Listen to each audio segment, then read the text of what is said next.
Hello, I'm Catherine Maguire. Welcome to the Soul Alchemist podcast. If you are on a journey of personal or spiritual growth, you are in the right place. It's my desire each week to share wisdom, inspiration, and practical tools with you to help you alchemize stuck, limiting energy and transform it into life force so you can step into your essence, into the fullness of you, and live that with clarity, courage, and confidence. Welcome along to this week's episode. Before I get into this week's episode, I want to say a huge thank you. I want to say a huge thank you to everyone who takes the time to listen to the podcast each week.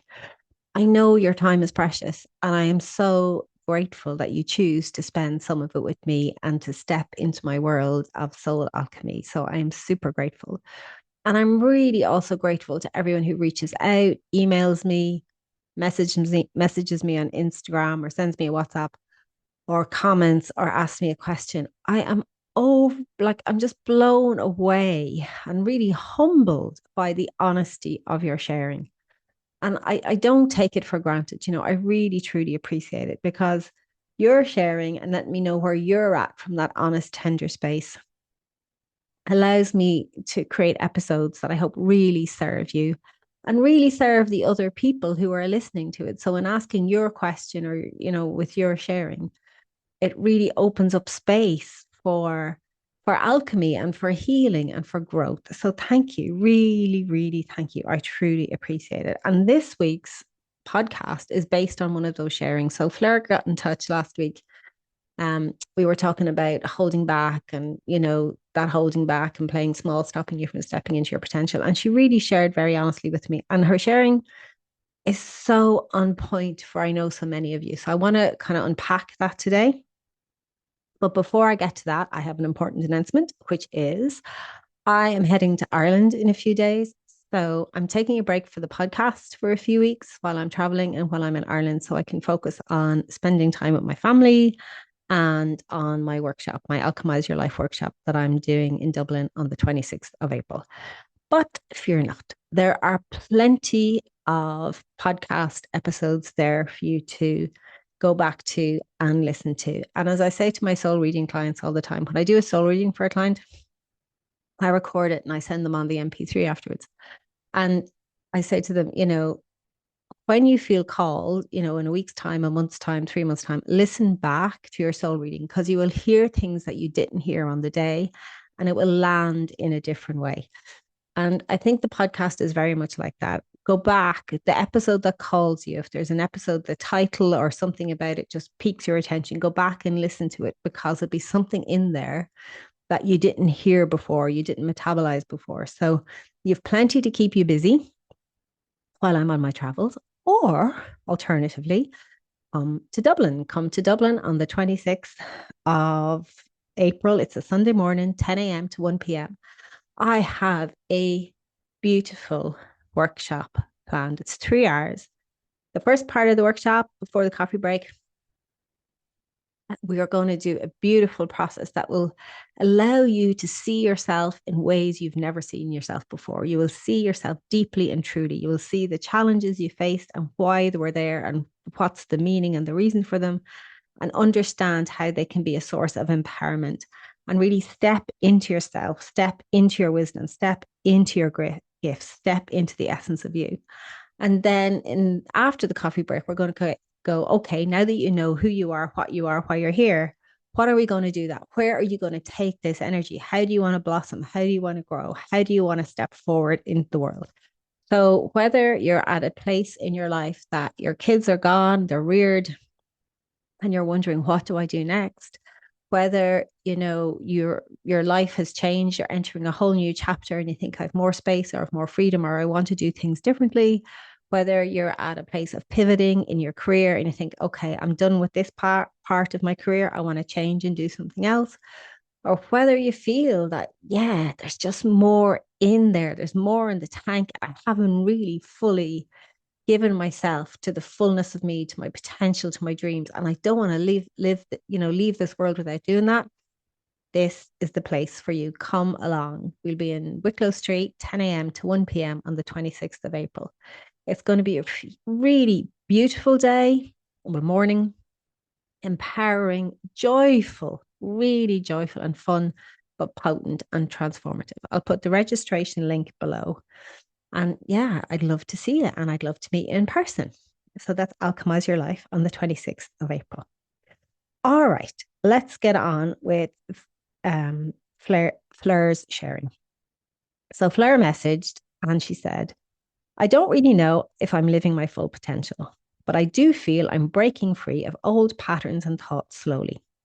I think the thing I most struggle with is my buildup of hypervigilance as a child. I can get overwhelmed by an existential fear that something bad is going to happen, especially when things are in flow. So you could say living my potential also triggers this hypervigilance. I'm still in a pattern of a self-fulfilling prophecy. The voice that says, see, you can't relax and enjoy too much because bad things always happen. So I messaged Fleur back and I asked her if she'd met with that inner hypervigilant child to help soothe her, to help her understand that she felt safe, that she was safe. And Fleur said, when the fear occurs, I repeat messages of safety out loud and do some somatic body work. But sometimes I still go into freeze mode. And I just thought, this is so powerful and so potent and so relevant because many of my clients have this issue with hypervigilance, or they have safety mechanisms that they created as small, teeny tiny small children that are holding them back in life. So all my clients are sensitive. And because they're sensitive, they were very sensitive to the energy in the house as they were growing up. And they figured out with a tiny child brain and awareness, figured out ways to keep safe. And everyone has a different way of doing that. Some of us took on roles. So maybe you took on the carer, maybe you took on the joker, maybe you took on the invisible child, you just kept out of the way. Maybe you were the fixer. Maybe you were the sick child, because if a child is sick, the energy of chaos around gets focused on the child and people aren't fighting. There's loads of ways, maybe you were the dramatic one. You entertain the family, to kind of shift the energy in the house, whatever it was. But we all have a coping mechanism. And that hypervigilance is from being like, what was going on? How do I keep myself safe? And it's genius. It's absolute genius that as tiny little beings, we came up with the ability to read energy, the ability to be aware and come up with a plan to keep ourselves safe in the process. All right. Or to avoid, try and, shift the energy in the house and shift the energy from the rouse or the tension or whatever it was. Okay. The issue is that as we grow up, those coping mechanisms to keep us safe, that hypervigilance is so wired in our being that in part it can almost feel normal. And then when we realize this is not it's not that it's not normal, but it's not serving us because it's keeping us in, like in Fleur's case, in freeze. So it might keep you in fight, it might keep you in flight, it might keep you in fawn, it might keep you in freeze, whatever it is. It's keeping your life small. It's actually holding you back from the things you want to do because you're in that fearful state. And as Fleur has found out, sometimes we create like a secondary protection mechanism, which is, okay, I've created this coping mechanism. But when you even go to like reach for the coping mechanism to try and unravel the coping mechanism, try and unpack the coping mechanism, as Fleur does, with her messages of safety and somatic body work, the coping mechanism kicks in another coping mechanism, which it freezes so that you can't undo the coping mechanism that you've created. All right. So it's like there's layers to it.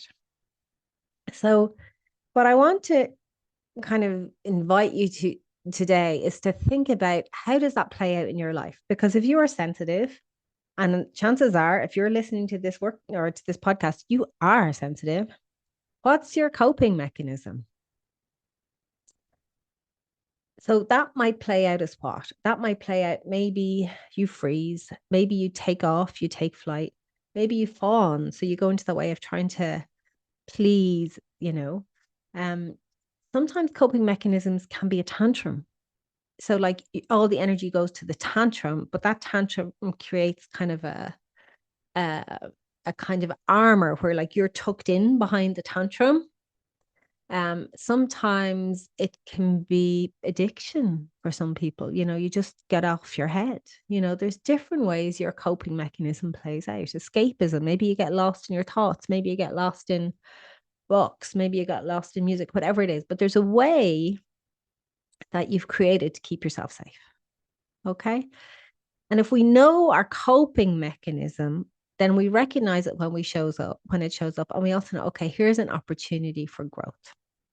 Here's an opportunity where we can metabolize and alchemize whatever is going on so that we can move forward and not be stuck in the behavior that we created as a tiny child. Okay. So step one is to recognize your coping mechanism. And you may have a couple of them. You may have a couple of them. And then the second step is to meet with it. So when I suggested to Fleur about meeting with her child, her inner child that was hyper-vigilant, that was a step too far because she said, well, I freeze. I still freeze when I go to do that. So the thing we need to meet with is what happens, the behavior. So in this case, it's the part of, for Fleur, it's the part that freezes. So think of it like this way. There's the behavior that is the coping mechanism. Excuse me. And then there's your inner child. And you want to meet with the behavior before you meet with the inner child. Okay. And how do you do that? It's different for everyone. For some people, you can meet with that behavior in a meditation. Okay. You go into a meditative state, close your eyes, deep breath, and just call up that part of you that's doing the coping mechanism. For some people, that won't work. I have a client that I'm working with, and she's created a thing that as soon as she starts to meditate, she freezes because that's her coping mechanism, stopping her from releasing the coping mechanism. Okay. So you have to find a way that works for you. For some people, it may be meditation. For some people, it may be breath work. For some people, it may be art. Paint out what that coping mechanism looks like. It may be journaling for you. Write it out. Tell the story of that coping mechanism. For some people, it may be even, there's a smell attached to it. Maybe there's a kind of an acrid or sour smell attached to that. And be with that smell. For some people, it's a sound. So sound it out. What's the sound? If that part of you had a voice or made a sound, what would it be? So use your creativity to creatively engage with the coping mechanism so you can give it form and you can give it expression. And that way you get to know it. And that way you get to know it. You get to know its character, its flavor, its personality. All right. And then send it love. Send it love. Send that part of you love. No judgment, no forcing, no trying to fix it. Simply send it love. Imagine that you're wrapping it in a beautiful blanket of love. And be with that. And be with that and see what happens. And then see what it wants to teach you. See what it wants to teach you. It wants to tell you something. It wants to share something with you. It needs something from you. It needs to be seen. It needs to be heard. It needs to be witnessed. So what does it need? And usually if you can hear what it needs, it doesn't need then to create chaos and havoc in your life to stop you moving forward because it has been witnessed, it has been listened to, it has been heard. Okay. So let's walk back through those steps. There's you, there's this coping mechanism, and there's your inner child. What is the coping mechanism? Is it a tantrum? Is it freezing? Is it fleeing? Is it getting sick? Is it, zoning out? What is it? Find a way to meet with it. meditate and invite it into the space. Journal, give it a voice with your pen on a page, paint it out, dance it out, right?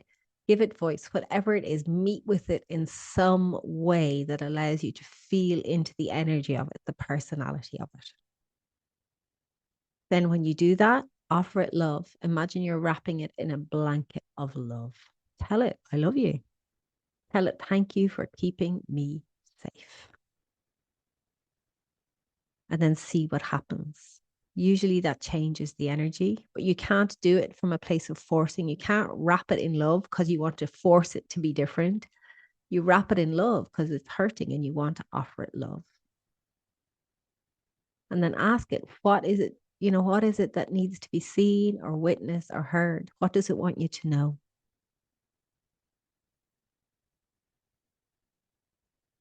And from there, you can usually integrate that piece back into yourself. And then you're able to meet with your inner child and allow them to grow. Because remember, that inner child is stuck in time. That inner child is frozen in time from 60, 50, 40, 30, whatever amount of years ago when it created that coping mechanism.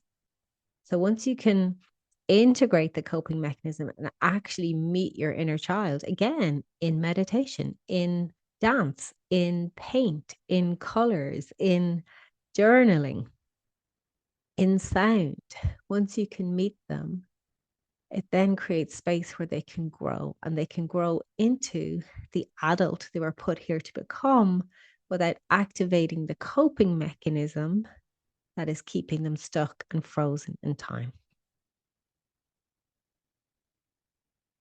So that's my offering to you today. What part of you is looking for attention? What coping mechanism have you outgrown? And can you meet it? Are you willing to meet it and offer it love? So that gorgeous, magical, divine child that's in you can grow, can absolutely grow and become the woman or man they became here to be, embodying their gifts, embodying their wisdom. So sharing it with themselves and then ultimately sharing it with the world. So try that. Let me know what happens. Let me know how it goes. I really do love to hear from you. And if you want to journey with me, if you want to journey with me in a really beautiful, sacred, and joyous way, join me. Join me on April 26th in Dublin, 10 a.m. to 1 p.m. to alchemize your life. The registration link is below. I would love to share that space with you. I would love to hear your story. I would love to take you on a journey to blossoming and to really stepping into your life with clarity, courage, and confidence. Have a gorgeous week. I'll see you in a couple of weeks when I'm back from Ireland. But in the meantime, slán. Agus ciao.